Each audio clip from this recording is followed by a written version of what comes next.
Well, as far as we know, there's 8 schools in the state of Michigan, according to the health department, with these vape detectors. I actually spoke to students at Novi school system a few weeks ago, and they tell me part of the problem is vaping is so hard to detect. We all can notice the smell of a cigarette, but vaping smells really tend to vary because of all these different flavors, and that's where these vape detectors come in, but not all schools are on board.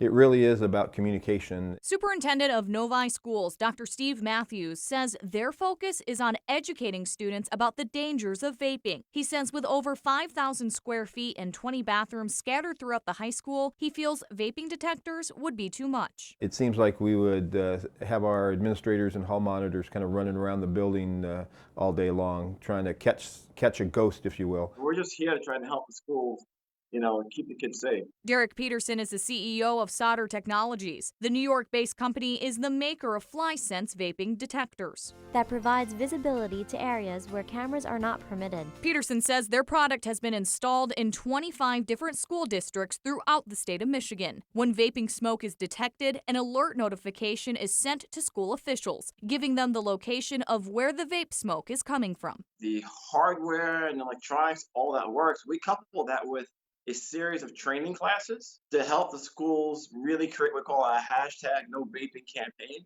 and have the schools become vape free. Peterson says the schools they've been working with have been seeing results. Schools have been demonstrating 80 to 85% reduction in the vaping on campus. As for Novi schools, Dr. Matthews says they will continue educating not only students but teachers as well, giving teachers the skills they need to stop vaping. Teachers are very responsive. They really do want to have a safe school where everybody feels comfortable walking in any part of the building.